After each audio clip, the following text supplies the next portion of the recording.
نحمدہ ونصلی ونسلم علی رسولہ الکریم اما بعد۔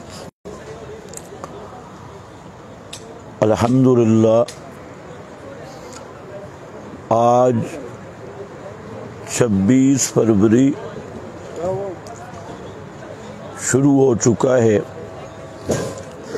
اور جمعیت اشاعۃ توحید و سنہ صوبہ پنجاب کا اجتماع عام بھرپور تیاریوں اور زور شور کے ساتھ اب سے چند لمحات بعد شروع ہونے والا ہے۔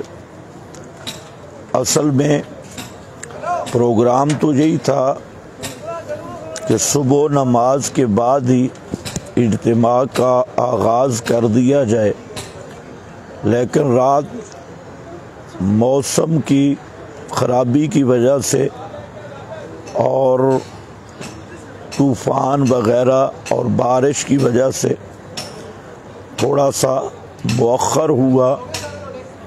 اب الحمدللہ موسم بھی صاف ہو چکا ہے اور بارش بھی رک گئی ہے اور بہترین موسم بن چکا ہے، تو اس لیے ابھی انشاءاللہ بالکل چند لمحات کے بعد اجتماع کی باقاعدہ کارروائی شروع ہو رہی ہے اور عوام کا جم غفیر پہنچ چکا ہے۔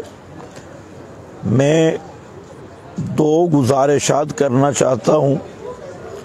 ایک تو عوام الناس سے گزارش ہے کہ آپ جتنا جلدی ہو سکے اجتماع گاہ میں تشریف لائیں اور اجتماع کے آخر تک رضائے الہی کو مد نظر رکھتے ہوئے تصحیح نیت کے ساتھ توحید و سنت کا یہ عظیم اجتماع اپنائیں اور سماعت فرمائیں۔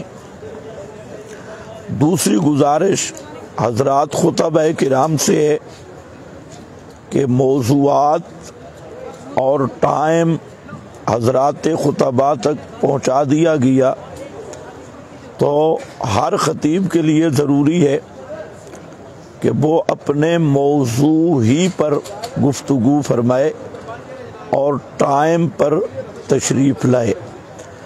ساتھ دو باتیں اہم میں تمام خطبہ کرام کے لیے۔ ایک یہ کہ کوئی کچی بات یا نظریہ اشاعت توحید و سنہ کے خلاف کوئی بات بھی کہنے کی کوشش نہ کی جائے، اور اگر کسی نے جان بوجھ کر نظریہ اشاعت یا کوئی کمزور کچی بات کی تو وہ فوراً ہی سٹیج سے تردید ہوگی، پھر بعد میں محسوس نہ کرنا۔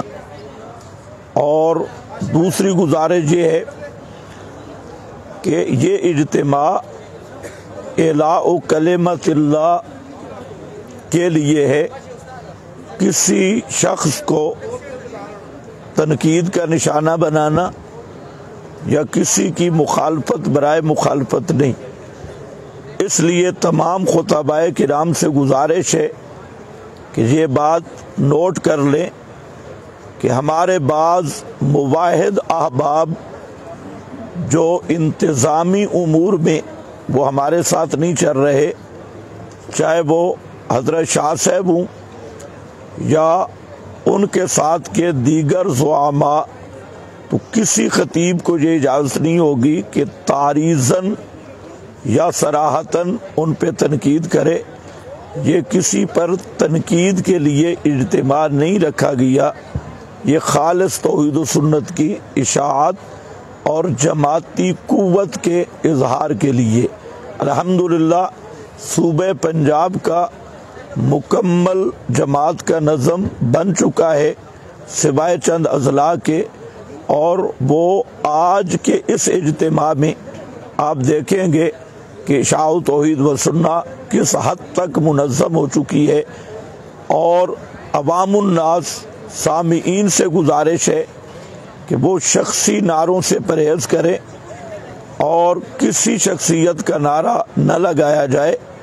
اگر کوئی آدمی نعرہ لگائے گا تو وہ سٹیج سے نعرہ لگے گا، اور پنڈال سے کسی نے نعرہ لگانے کی کوشش کی تو پنڈال میں ہماری سیکورٹی موجود ہے، اسی وقت اس کو پنڈال سے اٹھا کر اس کی پرزور تادیبی کارروائی کی جائے گی۔ اس لیے پہلے ہم یہ آگاہ کر رہے ہیں کہ کوئی ساتھی بھی پنڈال سے کسی نعرہ لگانے کی کوشش نہ کرے، اگر کوئی کرے گا تو بعد کے حالات کا وہ خود ذمہ دار ہوگا۔ باقی الحمدللہ اس اجتماع میں توحید و سنت کھل کر بیان ہوگی، اور بدعات، شرک، رسومات، طاغوتی نظام پر زبردست قسم کی تردید ہوگی اور اس کا رد ہوگا۔ اللہ تعالیٰ سے دعا ہے، اور آپ بھی سب ساتھی دعا کریں کہ اللہ تعالیٰ موسم کو بھی بہتر بنا دے اور اس اجتماع کو اپنی خاص حفاظت میں لے اور اپنی خاص رحمتوں کا نزول فرمائے، اور اس اجتماع کو امت کے لیے ہدایت کا ذریعہ اور توحید و سنت سمجھنے کا ذریعہ بنا دے۔ بآخر دعوانا ان الحمدللہ رب العالمین۔